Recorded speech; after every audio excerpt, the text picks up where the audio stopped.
vous saluons dans le nom de Jésus-Christ. Tunawasalimia mjina Yesu Kristo. C'est toujours Alpha Lumière Ni paka Alpha Lumière qui vous communique la parole de Dieu. iko na watambukizia neno la Mungu. Et vous avez nos coordonnées habituelles. Na mnakuwa na namba zetu kama zoezo 0971 0971 452 655. 452 655. Alors vous avez les 082 Mnakuwa na 082 515 0184. 515 0184. Pour des questions, des textos, des commentaires Juu ya maswali, mabarua, kusema yule wa ile tulisema, et même des remarques. hata maamakio. Alors aujourd'hui, comme toutes les autres fois, Leo kama mara ingine yote, nous voulons parler de Christ. tunapenda kusema juu ya Kristo. Mais aujourd'hui, nous voulons parler de la présence de Dieu dans la vie du chrétien. Lakini leo tunapenda kusemea ukuwapo ya Mungu mu maisha ya Mkristo. Parce que on doit être sûr du fait que Christ est là.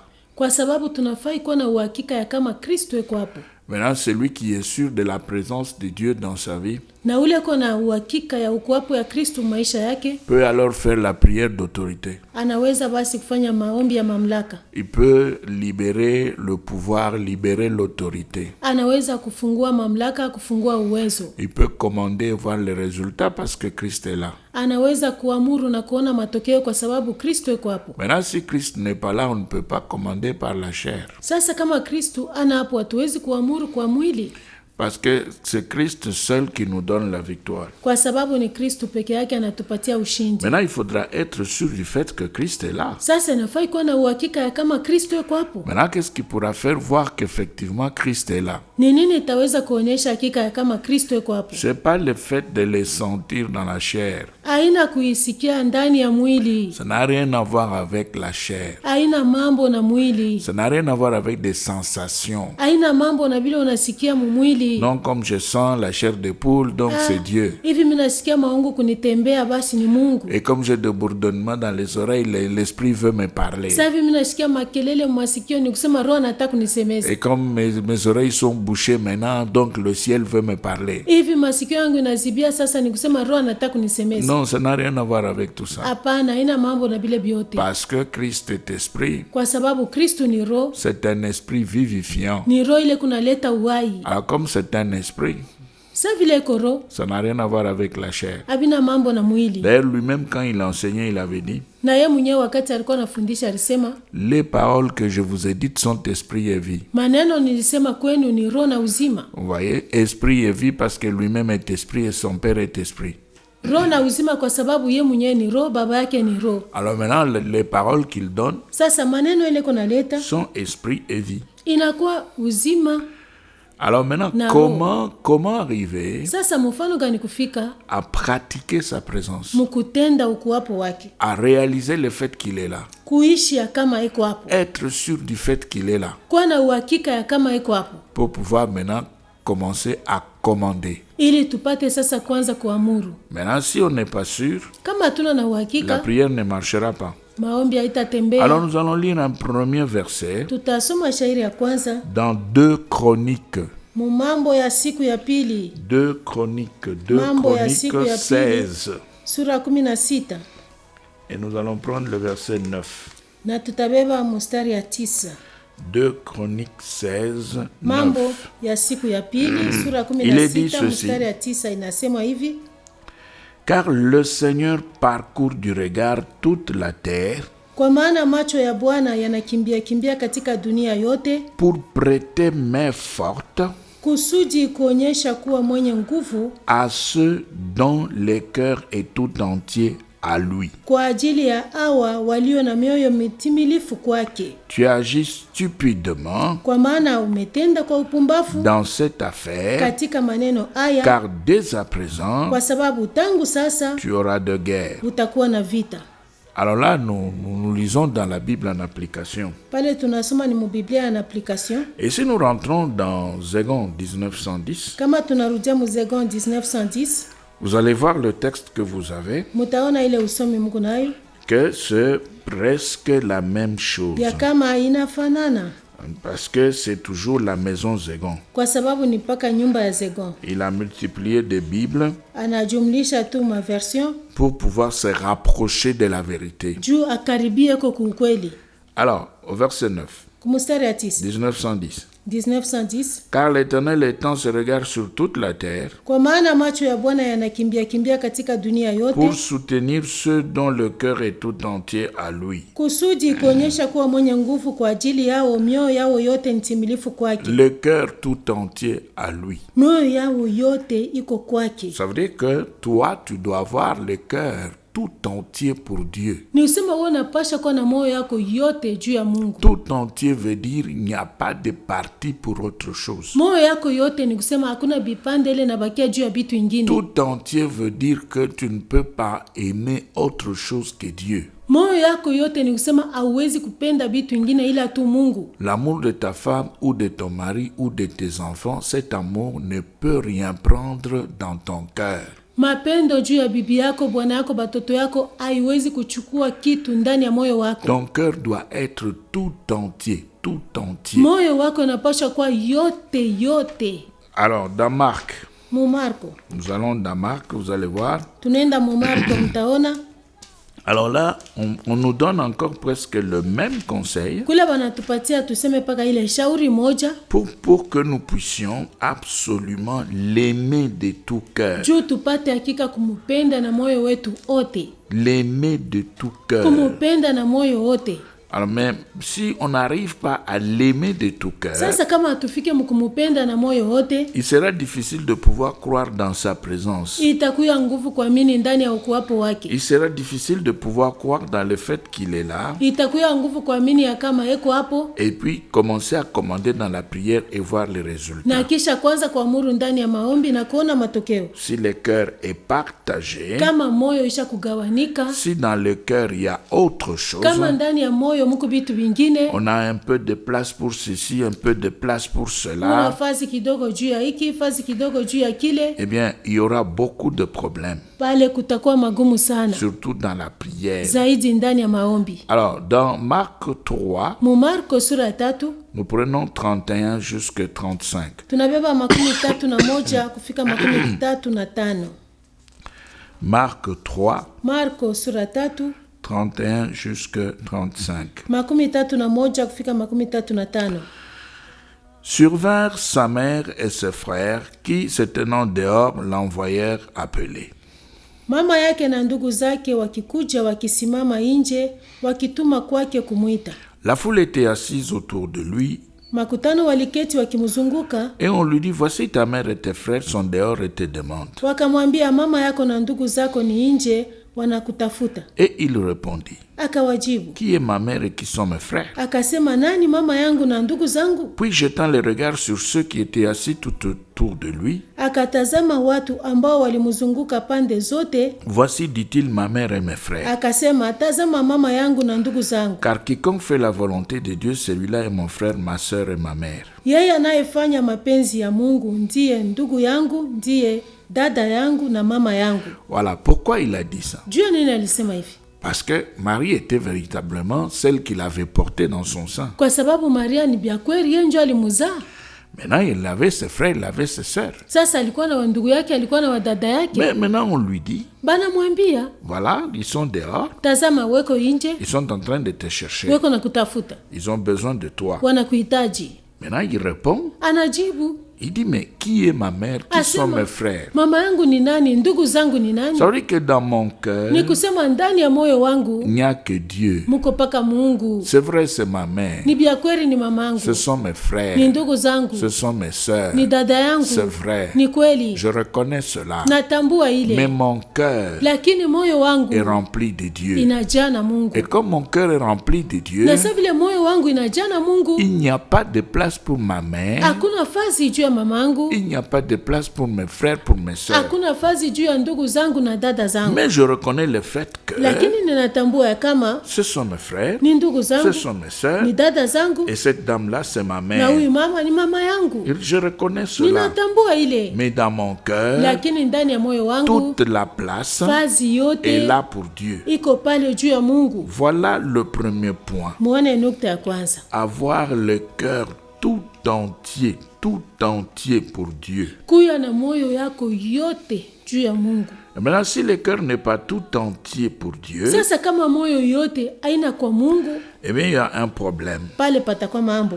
Quand on va maintenant commencer à prier, à adorer, à vouloir donner des ordres, Wakati tutaanza kuomba, kuabudu, kutafuta kuleta maamri, ça sera un peu compliqué parce que le cœur lui-même est partagé. bitakuwa nguvu juu moyo isha kugawanika. Et là, on va parler Na pale tutasema un peu avec hésitation parce qu'il y a une partie de son propre cœur qui est attachée à autre chose. na kushitashita kwa sababu kunakuwa kipande ingine ya moyo inambatana na vitu vingine. Alors, ça va poser des sérieux problèmes parce que ce qui se passe à l'intérieur du cœur de l'homme, Italeta magumu kwa sababu ile kunafanyika ndani ya moyo ya mtu, eh bien, cela parfois est visible aux yeux des démons. masaa moya ile inakuwa naonekana kumacho ya mpepo mchafu. Et quand les démons voient Na cela, wakati pepo mchafu inaona ile, ils se rendent compte du fait que l'homme est partagé. inaona ya kama mtu asha kugawanika. Alors là, maintenant, le commandement n'est pas suivi. Na pale sasa maamri ile utaleta bataifuata, Et on ne va pas obéir. abatatii, Parce que là, on ne voit exactement pas le Seigneur. kwa sababu pale abamuone hakika Bwana. Alors, maintenant,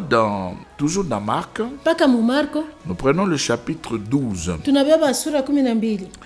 Et là, dans le chapitre 12, Na mule musura ya 12 nous prenons le verset 28 jusqu'à 31. tunabeba mstari ya 28 mpaka 31. N'oubliez pas que nous sommes en train de parler de la présence de Dieu dans le cœur du chrétien. Musisau ya kama tuku nasemea ukuwapo ya Mungu ndani ya moyo ya Mkristo, Parce que c'est cette présence qui va aider les chrétiens à faire la prière d'autorité. kwa sababu ni hii ukuwapo ndio tasaidia Mkristo afanye maombi ya mamlaka. Si Christ n'est pas là, la prière d'autorité ne produira rien. Kama Kristo ana hapo, maombi ya mamlaka itazala kitu. Marc 12, Marko 12 28. 28. Un des scribes qui les avait entendus discuter, sachant que Jésus avait bien répondu aux Sadducéens, Mmoja ya waandishi akifika akisikia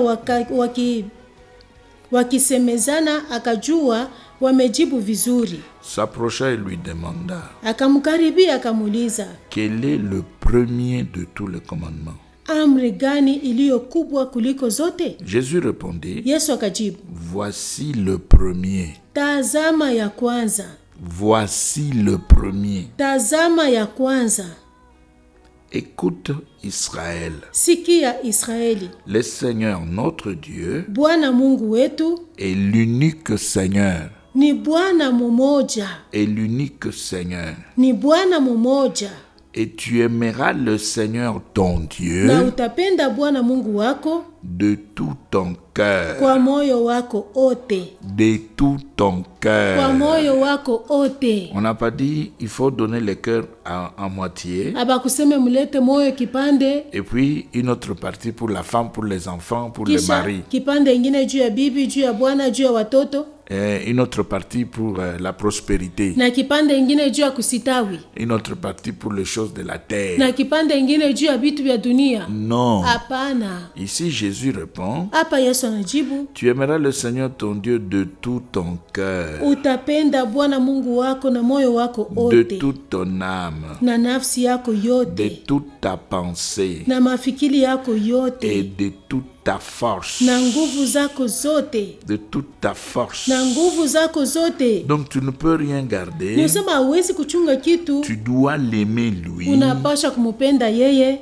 de tout ton kwa cœur. moyo wako wote. Ça dit que ton cœur doit être rempli de Dieu. Nisema moyo wako inafai kujaa na Mungu. Maintenant, quand le cœur est rempli de Dieu, Sasa wakati moyo isha kujaa na Mungu, on le sait, on ne le sent pas. unaijua au isikie. Je sais que mon cœur est rempli de Dieu. Najua sema moyo wangu inajaa na Mungu. Même si je ne le sens pas dans mon corps, dans ma chair. Hata kama siisikie ndani ya mwili yangu. Je sais najua que mon cœur est rempli de Dieu. moyo wangu inaisha kujaa na Mungu. Maintenant, si le cœur est rempli de Dieu, Sasa kama moyo inaisha kujaa na Mungu, j'ai la conscience de sa présence. nakuwa na dhamiri ya ukuwapo wake. Et comme j'ai la conscience de sa présence, Na vile niko na dhamiri ya ukuwapo wake, eh bien, je sais maintenant que je peux commander dans la prière najua sasa ya kama naweza kuamuru ndani ya maombi et avoir des résultats. na kupata matokeo. Parce que je suis conscient du fait que c'est lui seul qui occupe mon cœur. Kwa sababu nina dhamiri wazi ya kama ni yeye anaikala ndani ya moyo wangu. Et mon cœur tout entier Na moyo wangu wote est là pour lui. iko pale juu yake. Alors maintenant, si nous allons un peu plus loin dans les épîtres, Sasa kama tunaenda kombari mu mabarua, nous pouvons prendre Colossiens 1. tunaweza kubeba Wakolosai sura ya kwanza. Colossiens 1. Wakolosai sura ya kwanza, Et là, nous prenons le verset 26 et 27. na kule tunabeba mstari ya 26 na 27. Paul dit, Paulo anasema, le mystère caché de tout temps et dans tous les âges siri iliyofichwa tangu nyakati na vizazi vyote, me révélé maintenant à ses saints, lakini sasa imefunuliwa kwa watakatifu wake, à qui Dieu a voulu faire connaître quelle est la glorieuse richesse de ces mystères parmi les païens. kwao Mungu alipendezwa kuwafunulia utajiri wa utukufu wa siri hii katikati ya mataifa, Savoir iliyo Christ en vous, Kristu ndani yenu, en vous, Kristu ndani yenu, en vous. ndani yenu. Vous voyez? Mnaona? Et on dit Na wanasema l'espérance de la gloire. tumaini la utukufu. Donc il doit être à l'intérieur. Ni usema anapasha kuwa ndani. On doit le porter en soi. Tunafai kumubeba ndani yetu. Et si on le porte en Na soi, kama tunambeba ndani yetu, eh bien on a la conscience de sa présence. tunakuwa na dhamiri ya ukuwapo wake. Alors si nous allons encore dans 1 Jean, Kama tunaenda tena mu Yohane wa kwanza, 1 Jean, Yohane 1 wa Jean, kwanza, 1 Jean, barua ya Yohane ya kwanza, nous prenons d'abord le chapitre 2. tunabeba kwanza sura ya pili. 1 Jean 2, Yohane wa kwanza sura ya pili, 15. 15. Écoutez, Musikieni. n'aimez point le monde, Musipende dunia ni les choses qui sont dans le monde. wala maneno katika dunia. Si quelqu'un aime le Mtu monde, akipenda dunia, l'amour du Père n'est point en lui. mapendo ya baba si ndani Vous yake. voyez? Mnaona? Si vous aimez le monde, Kama mnapenda dunia, vous n'avez plus l'amour pour Dieu. hamna na mapendo juu ya Mungu. C'est-à-dire que c'est un cœur divisé, Ndio kusema ni partagé. moyo ilesha kugawanika. Vous aimez Dieu, Mnapenda Mungu, vous aimez la musique du monde, mnapenda mimbo ya dunia, et vous aimez la musique appelée musique chrétienne. mnapenda tena mimbo ile beko naita se ya Kikristo. Et le cœur est complètement partagé. Moyo isha kugawanika sana, Et cela n'est pas accepté. na ile haikubaliwe. Pourquoi? Juu ya nini? Verset 16. Mstari ya 16. Car tout ce qui est dans le monde, Maana kila kitu kilicho katika la dunia, convoitise de la na chair, tamaa ya mwili, la convoitise des na yeux tamaa ya macho, et l'orgueil de la na vie kiburi cha ne uzima, vient point du Père, mais vient du havitoki monde. kwa Baba, lakini vinatoka kwa Vous dunia. voyez ça? Mnaona ile? Donc il faut avoir le cœur tout entier, tout Nisema entier. inapasha kuwa na moyo ote, moyo ote. Dans 1 Jean, Yohane wa kwanza le chapitre 4, sura ya 4, et nous allons prendre le verset 4. na tutabeba mstari ya 4. 1 Jean 4, 4. Barua ya Yohane ya kwanza sura ya 4 mstari ya 4. Écoutez ce qui est dit. Musikele banasema, Vous, petits enfants, vous êtes des dieux. nini watoto wadogo ni wa Mungu? Vous êtes des dieux. Nini ni wa Mungu? Et vous les avez vaincus. Nani mumewashinda? Pourquoi? Kwa nini? Parce que celui qui est en vous Kwa sababu yeye aliye ndani yenu est plus grand que celui qui est dans le monde. ni mkubwa kuliko yeye aliye katika Vous dunia. voyez? Mnaona? Celui qui est en vous. Yeye En aliye vous. ndani yenu, À ndani yenu. l'intérieur. Ndani. Pas à l'extérieur. Hapana nje. Et on dit, Banasema il est plus grand que celui qui est dans le ni monde. mkubwa kuliko yeye aliye katika dunia. Maintenant, si nous allons encore Sasa kama tunaenda tena dans mu Éphésiens, Efeso, dans Éphésiens chapitre 3, mu Efeso sura ya 3, vous allez voir utaona que le cœur doit être tout entier à Dieu. ya kama moyo inapasha kuwa yote kwa Mungu. Éphésiens 3, Waefeso sura 3. Et là, nous allons prendre le verset 20. Na kule tutabeba mstari ya 12. Il est dit, Manasema, or à celui qui peut faire, basi kwake yeye anayeweza kufanya par la puissance qui agit en nous, mambo kuliko yote tunayoomba kwa kadiri ya uwezo anayotenda. infiniment au-delà Mambo kuliko de tout ce que nous demandons ou pensons. yote ile tunaweza kuomba au kufikiri. Vous voyez? Or à celui qui peut faire, Japo kwa yeye anayeweza kufanya par la puissance qui agit en nous. kwa kadiri ya uwezo anayotenda ndani yetu. Voilà, donc Christ est à Ni l'intérieur. usema Kristo yuko ndani. Maintenant, Sasa je peux commander dans ma prière. naweza kuamuru ndani ya maombi yangu. C'est l'autorité de Christ Ni mamlaka ya Kristo qui va entrer dans ma prière, njoo itaingia ndani ya qui maombi va yangu, sortir par les paroles de ma bouche itatoka kupitia misemo ya kinywa pour changu soumettre les démons à juu l'extérieur. ya kunyenyekeza pepo nje. Parce que la fois passée, nous avions dit Kwa sababu mara ilipita que tulisema lorsque la Bible parle de montagnes à déplacer, wakati Biblia inasema juu ya milima ya kuhamisha, les montagnes à déplacer, milima ya kuhamisha, les montagnes qu'il faudra faire bouger, milima ile inafai kutikisa, nous avions dit que c'était des difficultés, des problèmes, des maladies tulisema ilikuwa ni magumu, mateso, magonjwa que l'on doit faire bouger, ile faire tunafai partir. kutosha.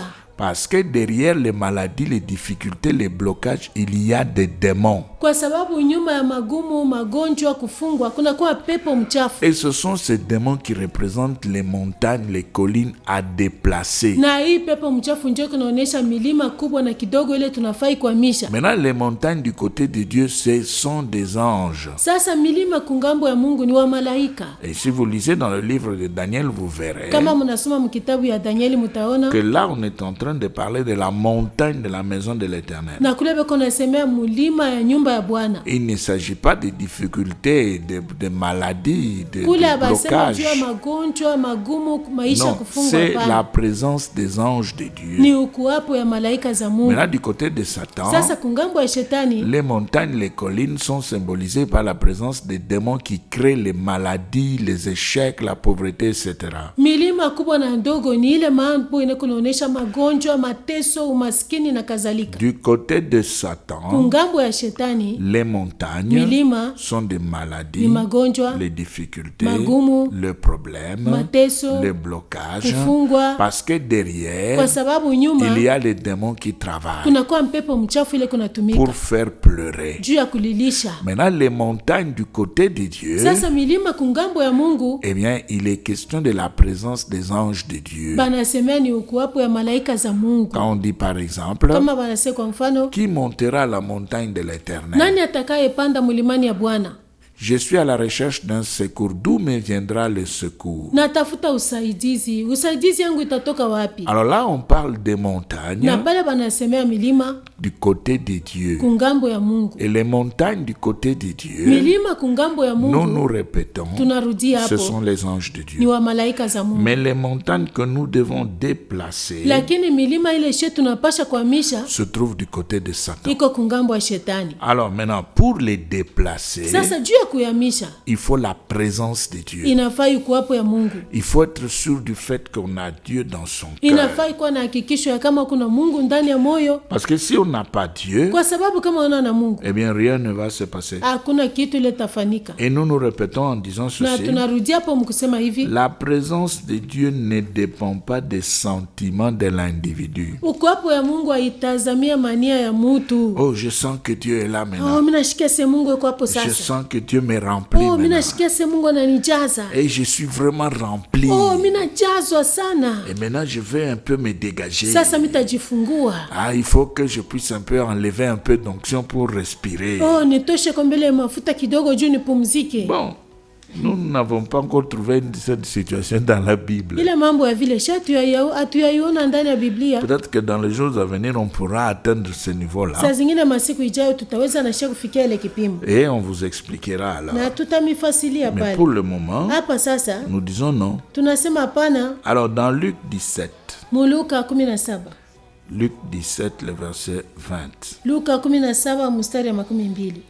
Alors, Jésus est en train ici de parler du royaume de Dieu. Hapa Yesu kunasemea ufalme ya Mungu. Écoutez ce qu'il dit. Sikieni ile anasema. Il dit ceci. Anasema hivi.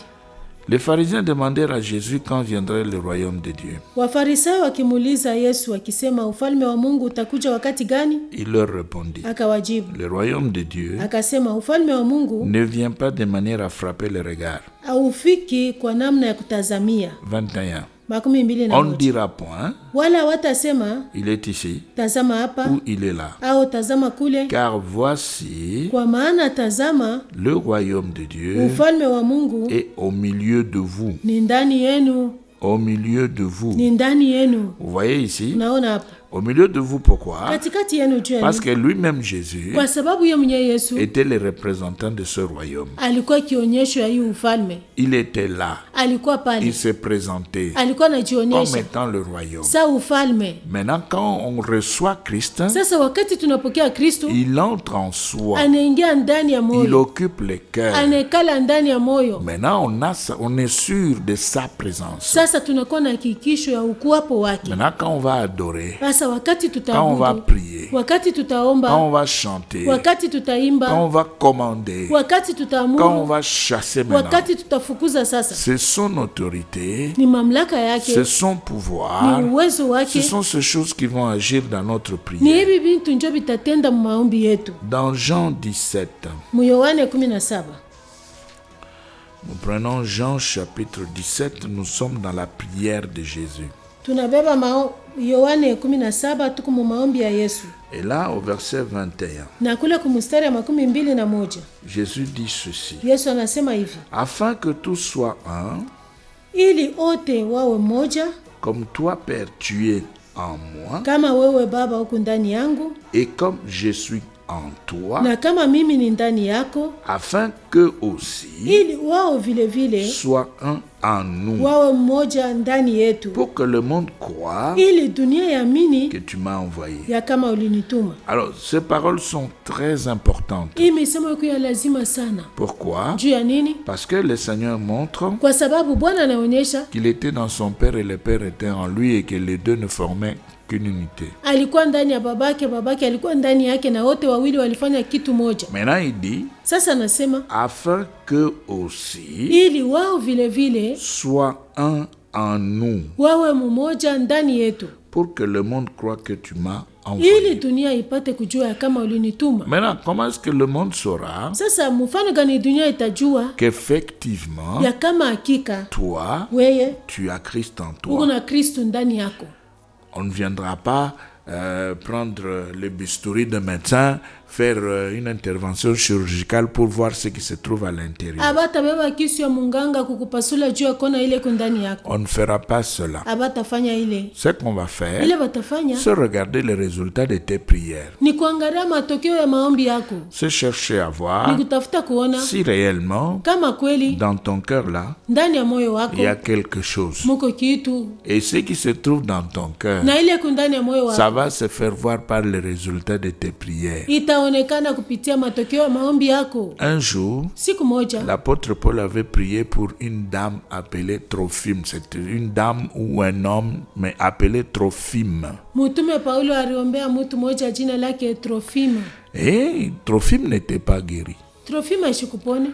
Et il l'a laissé comme ça malade. Anamwacha paka vile mgonjwa. Et il s'est déplacé. Anatoka nenda. Et là où il était parti, na kule alienda, il dit, anasema, j'ai laissé Trophime malade à Milet. Anasema niliacha Trophime mgonjwa kule Milet. Mais c'est Paul qui opérait des miracles. Lakini ni Paulo ndio alikuwa anatenda miujiza. Il avait prié. Aliomba. Mais il n'y avait pas eu de guérison. Akukukwe uponyaji. Et lui-même le dit. Na yeye mwenyewe anasema. Il dit, anasema, j'ai laissé Trophime malade à Milet. Ninaacha Trophime mgonjwa kule Milet. Ça veut dire que j'ai prié. Ni usema niliomba. Rien ne s'est passé. Hakuna kitu nafanyika. La maladie était toujours là. Magonjwa yako paka pale. Et lui-même, na yeye moyo, devant les chardes, mbele ya mwiba, ce qui avait été déposé dans sa vie pour le préserver de l'orgueil. Ile baruweka mumwili yake juu ya kumutosha kiburi. Il dit ceci. Anasema hivi. 3 fois j'ai prié le Seigneur. Mara 3 niliomba Bwana. Pour qu'il puisse me l'enlever. Juu anitoshe hiyo. Il m'a dit. Ananyambia. Ma grâce te suffit. Neema yangu inaenea kwako. Alors toi aussi, Sasa wewe vile vile, est-ce que tu es sûr du fait que ton cœur est rempli de Dieu? huku na hakikisho kama moyo wako inajaa na Mungu. C'est ainsi qu'aujourd'hui nous voyons certains chrétiens chanter d'abord reprendre les chants du monde. Njoo hivi tunaonaka Wakristo wengine mbele anapituluka mimbo ya dunia. Et il est en train de chanter là, il dit c'est bien, il y a aussi une sagesse là-dedans. Eko naimba sai kumuzuri mule ndani na mwamu kwa hekima. Non, Bongo. il ne faut pas faire ça. Mushifa vile. Parce que si vous reprenez par exemple le chant des musiciens mondains, Kwa sababu kama mnapituluka kwa mfano mimbo ya waimbaji wa dunia, eh bien vous allez vous retrouver dans l'esprit qui avait inspiré ces chants. mutajikuta ndani ya roho ile ribapatia ile mwimbo. C'est ce qui se passe. Njoo ile kunafanyika. Les musiciens mondains sont des occultistes, sont des féticheurs. Waimbaji wa dunia wanakuwa wachawi, wanakuwa wapaka madawa. D'ailleurs, quand ils se repentent, quand les fétiches créent des problèmes dans leur vie, ils finissent par se repentir et ils parlent. Wakati madawa inawatombokea, wanafikaka paka mkutubu na kusema. C'est pourquoi vous avez vu aujourd'hui, Njoo maana mliona leo. par exemple, quand MG30 on nous dit qu'elle s'est convertie, il y en a qui n'acceptent pas, qui ne croient pas dans sa conversion. Wakati Meje 30 anasema anaamini, bengine betike sema anaamini. Pourquoi? Juu ya nini? Eh bien, parce qu'on connaît ce que font les musiciens. Kwa sababu tunajua ile waimbaji ya dunia Et on wanafanya. connaît leurs pratiques. Tunajua matendo yao. Alors maintenant, Sasa, si vous vous répétez ce chant-là, kama mwemu unapituluka ile mimbo, vous dites non, ça ne fait rien. unasema haifai Je kitu. peux seulement chanter. Naweza tu kuimba. Qu'est-ce que j'ai fait? Mimi nafanya nini? Non, tu as communié avec l'esprit qui avait inspiré ce chant. Hapana, unashiriki na roho ule alileta ile mwimbo. Et ton cœur est partagé. Na moyo wako inagawanika. Dans Jean 14, 23. Yohane 14:23. Jean 14, 23. Yohane 14:23. Jésus dit quelque chose. Yesu anasema kitu Il moja. dit ceci. Anasema hivi: Si quelqu'un m'aime, kama mtu akinipenda, il gardera ma parole. atachunga neno langu, Et mon Père l'aimera. na baba yangu atamupenda, Nous viendrons à lui. nasi tutakuja kwake, Et nous ferons notre demeure chez na lui. tutafanya makao yetu kwake. Voilà. Donc le cœur doit être rempli de la présence de Dieu. Moyo inafai kujaa na ukuwapo wa Mungu. Nous rentrons un peu dans l'Ancien Testament. Tunarudia kidogo mwagano la kale, Exode 33. Kutoka 33. Et ici, frères et Na sœurs, hapa ndugu na dada, nous voulons passer au deuxième point. tunapenda kupita kunukta ya pili, Et ça sera le tout dernier point. na itakuwa nukta ya mwisho. Le premier, Ya kwanza, le cœur tout entier à Dieu. moyo yote kwa Mungu. Exode 33, Kutoka 33 c'est le deuxième et dernier point. ninakuwa ni nukta ya pili na ya mwisho. 33, nous lisons le verset 15. 33 tunasoma mstari ya 15. Alors, Moïse lui dit, Musa akamwambia, si tu ne marches pas toi-même avec nous, kama uso wako usipokwenda pamoja nami, ne nous fais point partir d'ici. usituchukue toka hapa. C'est Moïse qui parle là. Ni Musa ule konasema. Il s'adresse à Dieu. Eko nasema na Mungu. Il dit, si toi-même Dieu. Asema kama we mwenyewe Mungu. Remontons au verset 13 et 14. Tupande ku 13 na 14. Nous pouvons même commencer par 12. Tunaweza hata kuanzia ku 12. Exode 33, 12, 15. Kutoka 33 12 15. C'est le deuxième point Ni nukta ya pili, dans la pratique de la présence de ndani ya Dieu. kutenda ukuwapo wa Le Mungu. premier point, c'était avoir le cœur tout entier pour Dieu. Nukta ya kwanza ilikuwa ni kuwa na moyo yote kwa Mungu.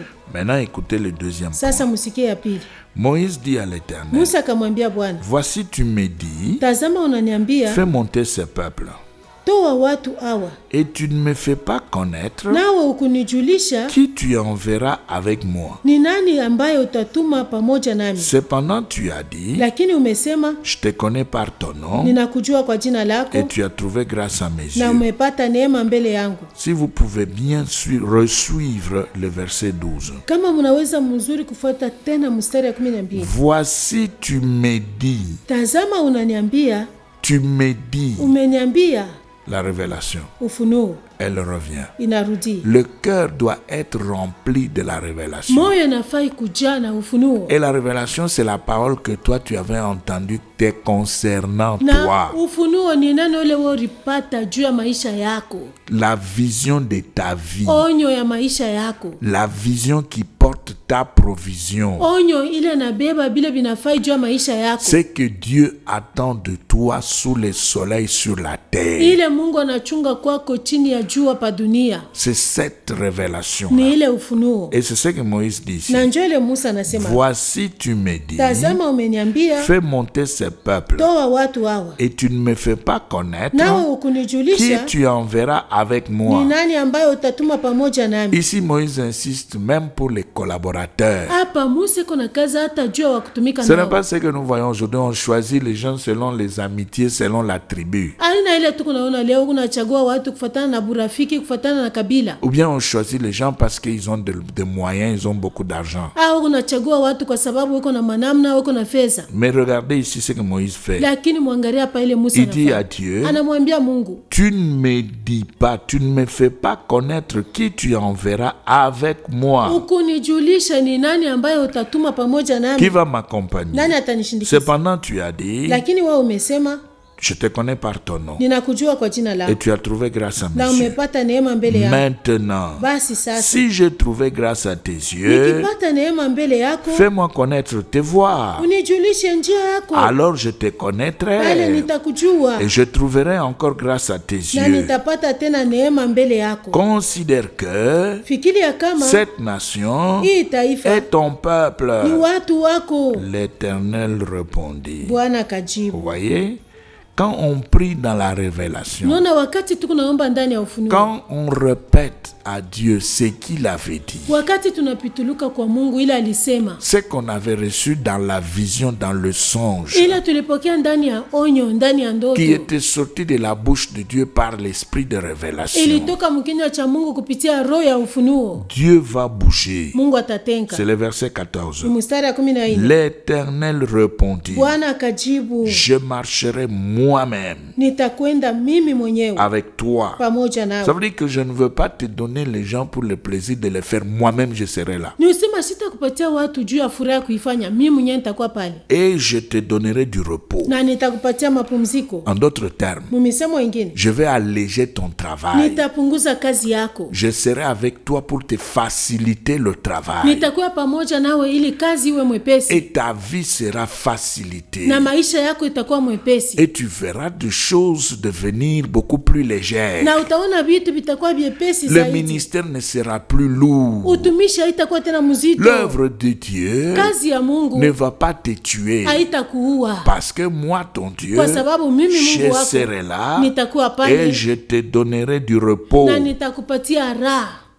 Verset 15. Mstari ya 15, Moïse lui dit, Musa kamwambia, ah, tu as bien parlé. unasema vizuri, J'ai entendu. ninasikia. Maintenant, si tu ne marches pas toi-même avec nous, Sasa kama utembee wewe mwenyewe pamoja nasi comme tu viens de le dire vile là, unatoka mkuisema, ne nous fais point partir d'ici. usitutoshe hapa. Alors, ici, nous voulons dire ceci, Hapa tunapenda kusema hivi en rapport avec la révélation. kufuatana na ufunuo. La révélation remplit le cœur. Ufunuo inajaa moyo. La révélation doit être bien assimilée. Ufunuo inapasha unaielewa vizuri. Il faudra tout faire pour bien comprendre la révélation. Inafai kufanya yote juu ya kuelewa vizuri ufunuo. Maintenant, il faut transformer la révélation Sasa inapasha kugeuza ufunuo en prière quotidienne. ikuwe maombi ya kila siku. C'est ça ta prière. Njoo maombi yako, La prière de chaque jour. maombi ya kila siku. Quand tu t'inclines pour prier, Wakati unakunjama juu ya que kuomba, ce soit chez toi, ikuwe kwako, que ce soit dans ton église, ikuwe ndani ya kanisa yako. comme tu as une révélation, Saa vile kuna ufunuo, comme tu as une vision, saa vile kuna onyo, c'est la vision révélation, la révélation vision. onyo ufunuo, ufunuo onyo.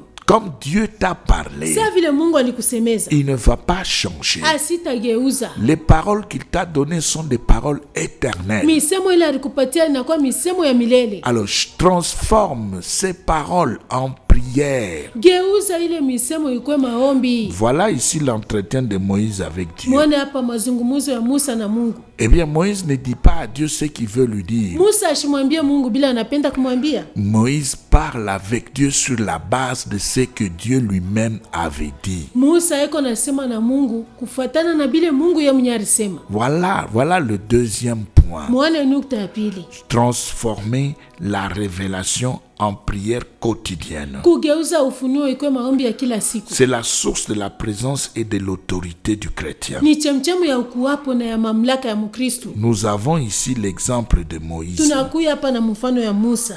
Alors, maintenant, je vais vous donner un autre exemple Sasa nitawapatia mfano ingine. qui se trouve dans Genèse Inakuwa Mwanzo. 32.